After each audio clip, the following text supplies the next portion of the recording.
Egypt की valley of the Kings में से जब इजिप्शियन किंग टूटनखामुन का खजाने से भरा टूम डिस्कवर किया गया तो इस खबर ने पूरी दुनिया में हलचल मचा दी थी। 26 फीट पहाड़ के अंदर छुपा हुआ ये टूम 3000 सालों में पहली बार खोला गया था, जिसके अंदर लातादाद खजाने और किंग टूटनखामुन की ममी भी मौजूद थी। इस टूम में से मिलने वाला सोना बिल्कुल प्योर था और इसका टोटल वजन 1,03,000 तोला सोने के बराबर था, जो तकरीबन एक टोयोटा गाड़ी के वजन के बराबर बनता है। वैसे तो इस टूम से मिलने वाला तमाम खजाना और गोल्ड प्राइसलेस है, लेकिन अगर एक एस्टिमेट लगाया भी जाए तो आज के दौर में इसकी कीमत 5.5 अरब रुपयों के बराबर है। जेम टीवी की वीडियोस में एक बार फिर से खुशामदीद। नाज़रीन, ये टूम डिस्कवर होने के बाद आर्कियोलॉजिस्ट ये देखकर परेशान थे कि आज के मॉडर्न दौर में भी इतना ज्यादा सोना पहाड़ों से ढूंढने और निकालने में एक माइनिंग कंपनी को कम से कम भी 10 साल लग जाते हैं। तो आखिर 3000 साल पहले, जब ना ही कोई मशीनरी थी और ना ही कोई टेक्नोलॉजी,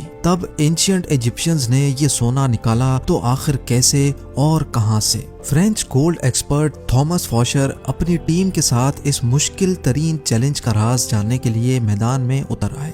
सबसे पहले थॉमस ने मिलने वाले सोने को कई सालों तक अच्छी तरह स्टडी किया और उसकी कॉम्पोजिशन मुख्तलिफ जगहों से निकलने वाले गोल्ड से कंपेयर की।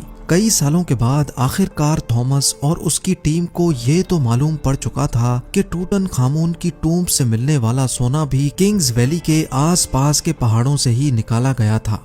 अब चैलेंज था वो पहाड़ ढूंढने का जहां से एंशिएंट माइनर्स इतना ज्यादा सोना निकालते थे। लेकिन ये टास्क कोई हल्का फुल्का टास्क नहीं था। किंग्स वैली के गिर्द हजारों पहाड़ मौजूद हैं और ये जानना कि सोना कौन से पहाड़ से निकाला जाता था, ये वाकई एक इंतहाई मुश्किल तरीन काम था। फ्रेंच गोल्ड एक्सपर्ट थॉमस फॉशर अपने एक आर्कियोलॉजिस्ट दोस्त के साथ मिलकर किंग्स वैली से 80 किलोमीटर दूर एक सहरा में पहुंच गया, क्योंकि इस डेजर्ट में कई ऐसे पत्थर मौजूद हैं जिनके अंदर सोने के जर्रात छुपे हैं। इसी वजह से उनका मानना था कि अगर टूटनखामुन की टूम से मिलने वाला सोना भी इसी डेजर्ट से निकाला गया था तो यहाँ माइनिंग ऑपरेशन के कोई न कोई निशानात जरूर मिलेंगे। ये सहरा 1,36,000 स्क्वायर किलोमीटर तक फैला हुआ है, जहाँ गर्मी और पानी की शॉर्टेज की वजह से जिंदगी ना होने के बराबर है। थॉमस का मानना था कि इतना ज्यादा सोना अगर इसी सहरा के किसी पहाड़ से निकाला गया होगा तो जाहिर है उसमें काफी ज्यादा मैन पावर भी लगी होगी।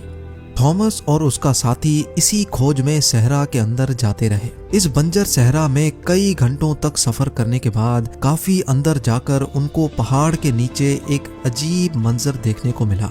करीब जाकर मालूम पड़ा कि ये एक कदीम जमाने का कुआं था जो पूरी तरह से खुश्क पड़ा हुआ था। ये बात तो जाहिर थी कि ये कुआं किसी दौर में यहाँ से गुजरने वाले काफिलों को पानी फराहम करता था, लेकिन हैरत अंगेज तौर पे यहाँ कुछ और भी था जो इस कुएं से भी ज्यादा इम्पोर्टेंट था।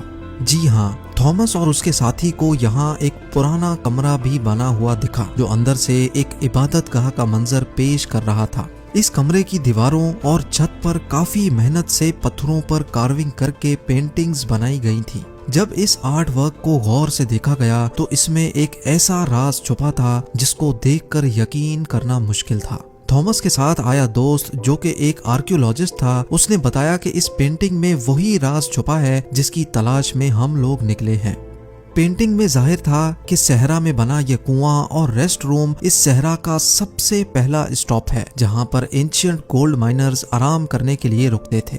एंशिएंट इंजीनियर्स ने गोल्ड माइन तक जाने के लिए कुओं और रेस्ट एरियाज का एक नेटवर्क बनाया हुआ था। एक अंदाजे के मुताबिक हर एक रेस्ट एरिया 70 से 80 किलोमीटर के फासले पर बना हुआ है और एक रेस्ट एरिया से दूसरे तक पहुंचने के लिए माइनर्स की टीम को कई दिन लग जाते होंगे। जहां इस रेस्ट एरिया से मिलने वाली इंफॉर्मेशन से थॉमस और उसका साथी बहुत खुश भी हुए, वहीं दूसरी तरफ उनको ये भी मालूम पड़ गया था कि ऐसे कई स्टॉप्स तक उनको आगे मजीद ट्रैवल करना है, क्योंकि जिस मंजिल तक पहुंचने के लिए थॉमस कई सालों से इंतजार कर रहा था और वो मंजिल अब बहुत ज्यादा करीब दिख रही थी। इसी वजह से उन्होंने सहरा की गहराई में जाने का फैसला किया।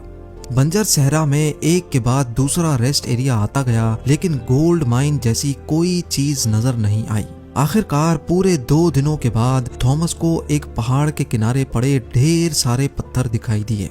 देखने में तो ये एक नॉर्मल सीन था, लेकिन थॉमस का मानना था कि ये जगह एंशियंट गोल्ड माइनर्स का कैंप लगती है। और हुआ भी कुछ ऐसा ही। जी हाँ, इस जगह पर पत्थरों से बने कुछ ऐसे टूल्स मिले जिनकी मदद से पत्थरों को तोड़कर उनके अंदर से सोना निकाला जाता था। ये पत्थर जो दिखने में एक नॉर्मल पत्थर लगता है, इसको इस टूल की मदद से तोड़कर क्रश किया जाता था और फिर उस क्रश में से सोने के जर्रात अलग किए जाते थे। जब इस जगह मजीद सर्चिंग की गई तो यहाँ गोल्ड माइनिंग के कई टूल्स जमीन पर पड़े दिखाई दिए। क्योंकि थॉमस को एंशियंट गोल्ड माइनिंग टेक्निक्स के बारे में काफी ज्यादा जानकारी थी, इसी वजह से उसका मानना था कि एंशियंट माइनर्स इन पहाड़ों को खोद खोद कर इनमें टनल्स बनाते थे।